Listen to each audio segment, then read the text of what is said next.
Chair, that's exactly the number that I'm looking for, is the global amount spent on outside counsel. I appreciate the minister undertaking that. Madam Chair, I invite the member from Vancouver Fairview who has a question. Recognizing the member from Vancouver Fairview. Thank you, Chair, and thank you to the minister. I have a couple of questions that relate to training institutions in British Columbia, some of which are in Vancouver Fairview, particularly with respect to international students. In December 2012, the federal government announced changes to the international students programs, and each province was to design regulations and issue a list of acceptable educational institutes within the federal framework that was established. These changes were supposed to come into effect in June 2013.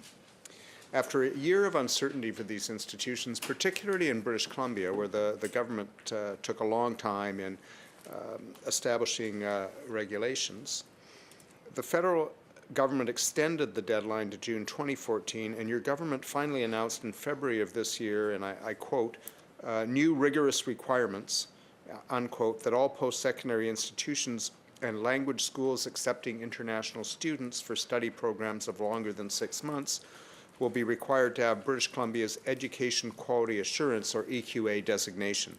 Institutions have been given 18 months to comply. The delay from the provincial government to date made it difficult for many schools, particularly in the language training sector, such as International House Vancouver in Vancouver Fairview, with whom I've met, to promote their services, because they didn't know, in fact, if they would be able to provide those services, if they would be accredited. They couldn't promote their services. They had difficulty planning curriculum, giving assurance to their staff and instructors. Schools often plan on student intakes many months in advance of course start dates for staffing and budgeting purposes, as well as student recruitment. While International House in my constituency is already accredited under EQA, 162 career training institutions in BC are currently not accredited for EQA. Government is committed to increasing by 50% the number of international students by 2016. In 2011-12, 106,600 international students came to BC, an increase of 13% since 2009-2010. This is a good increase, but in order for this to continue, the institutions will need to meet the new criteria and become accredited. So specifically, my question to the minister is, what assistance specifically does the government plan on providing to these institutions in order to meet the new, as government described, rigorous requirements?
Minister.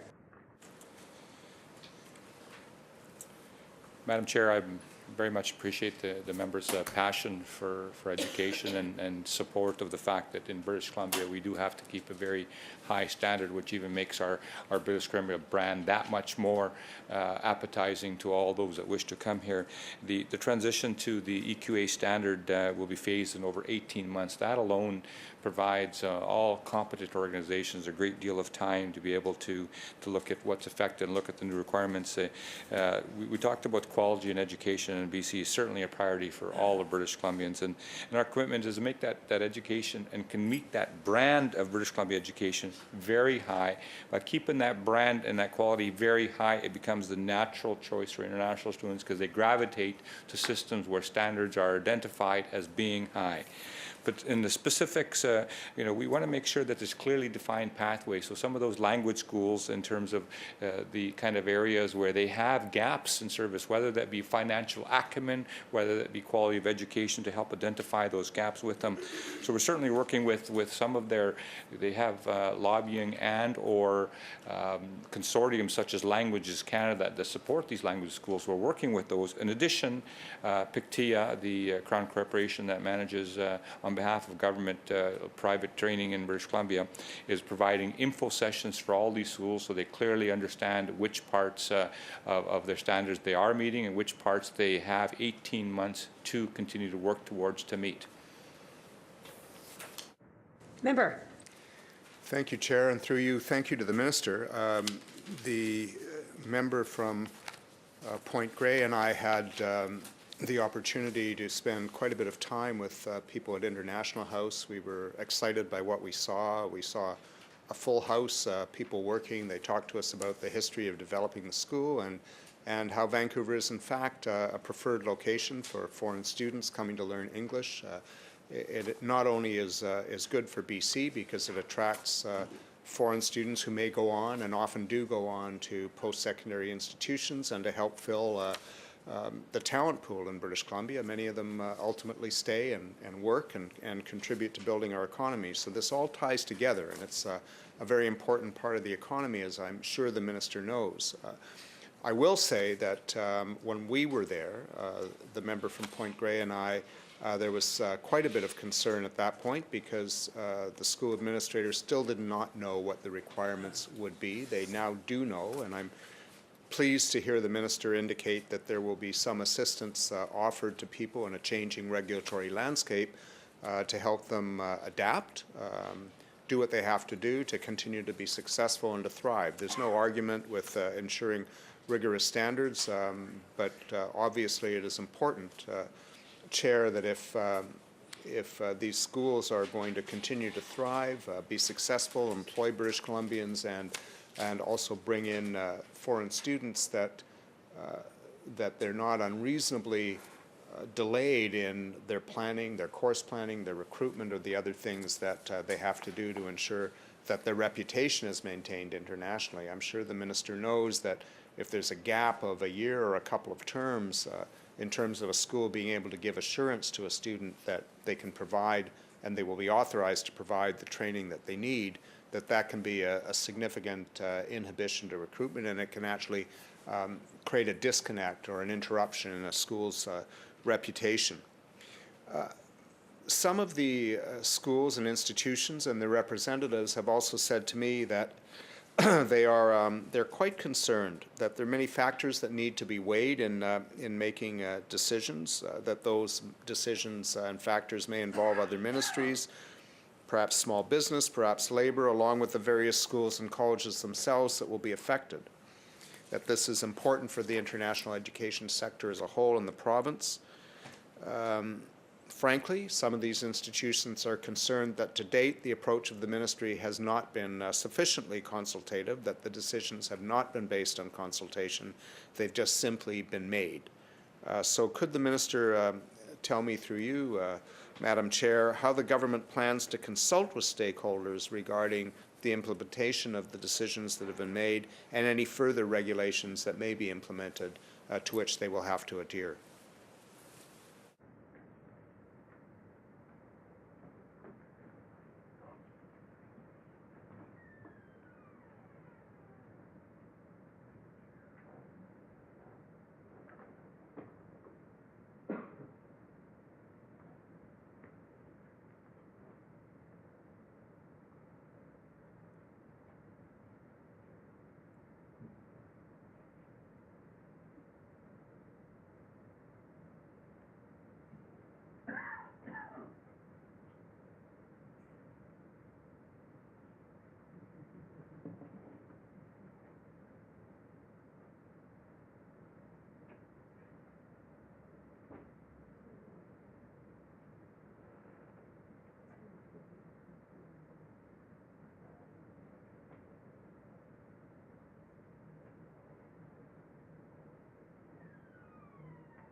Minister.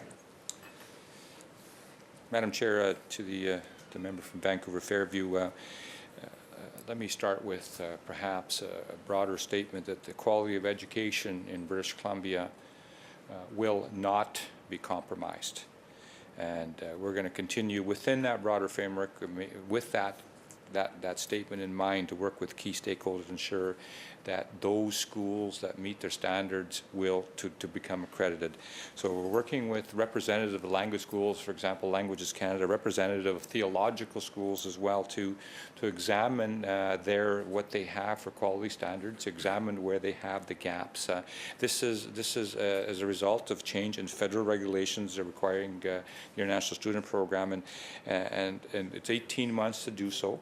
And in that process, many of these schools belong to associations such as Language Canada. Some of those other ones that we've had contact with belong to theological associations. We're going to work with those associations to look at what quality standards they have in place, to see which part of their quality standards that can be recognized and other areas that they have gaps in, that we can advise them what those gaps are, that they can meet the same rigorous standard. So the quality of British Columbia is not, the quality of education is not compromised. The standard remains very high, and by that standard remaining very high, all those who meet that standard will have the ability to have international students come. And if some don't meet the standards, then it's the best interest of British Columbia to ensure that students do not go there. Member. Thank you, Madam Chair, and thank you through you to the Minister. We appreciate on this side that the quality of education should not be compromised, so obviously we're happy to hear the Minister make that statement, and we'd be happy to hear the Minister of Education make that statement repeatedly as well. Within the context that we don't want to see the quality of education compromised, I'm sure the Minister, as we do, wants to see the government's goals of building the sector and increasing the number of international students, whether they be language students or other students, by 2016 by 50% to take place. We think growing this sector is important, attracting skilled and talented young people to British Columbia, employing instructors and teachers is important. We appreciate, as sometimes we think members of the government in previous years have not appreciated, that sometimes a regulatory approach is important to accomplish a variety of goals to ensure quality and consistency. But having said that, many people within the sector believe that there have been delays. There was periods of time where they lacked information or knowledge about what the government's plans or requirements would be. They became extremely nervous. Their business plans were interrupted, and now is the time, with the release of these plans, for the government, I believe, to work with the sector to ensure that within the context that we want quality education, that existing institutions of training, whether it's language or other forms of training, who have been in operation for a while and are capable of transitioning to the new requirements, receive every assistance to do so. Otherwise, it will become very difficult to reach the government's stated goal of a 50% increase. So my question for the Minister, through you, Madam Chair, is can the Minister tell us in detail, or provide in writing at a future date, if it's difficult to provide us in detail today, the exact mechanisms or plan, the business plan, if you will, that the government plans to implement in order to assure that the goal of a 50% increase in international students by 2016 is in fact reached, because when one sets lofty goals, Madam Chair, one needs a plan to attain them. Thank you.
Minister.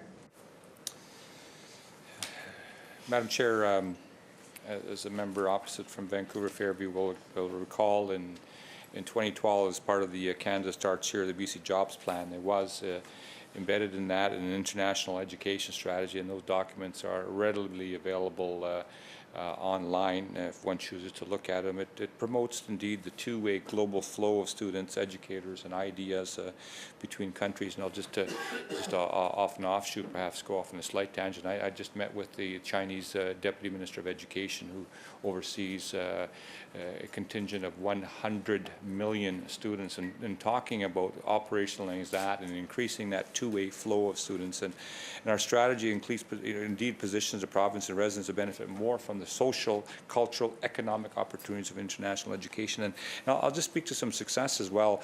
The goal of increasing 50% is indeed, I believe, an achievable goal. Some would suggest a stretch or lofty goal.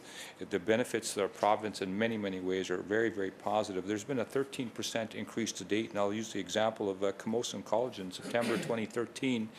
Madam Chair welcomed its largest intake of international students ever, with a 35% increase over the previous year.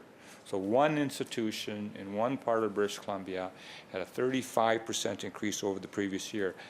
Same time, September 2013, Thompson Rivers welcomed its largest ever intake of international students as well. There are 1,725 international students studying at TRU from 75 countries, a dramatic increase. So the total number of international students at Vancouver Island University, increased from 1,179 in 2006-07 to an estimated 1,690 in 2012-13. So you're looking at, 30% and increase it at some select universities, and overall a 13% increase to date. So very much so the international education strategy, Madam Chair, is certainly available to the member from Vancouver Fairview. Member. Thank you, Madam Chair. And while certainly I've seen some goals of the government that I consider somewhat wishful thinking, I think an increase in the number of students by 50% should be achievable. And I'll certainly once again review the document to which the Minister has referred. But I would also request and enter in the record that if there is a more detailed business plan of exactly what measures the government thinks it will take to reach this goal, that be provided in writing. And at this point, Madam Chair, I would turn again to my friend from Vancouver Point Grey. Thank you very much.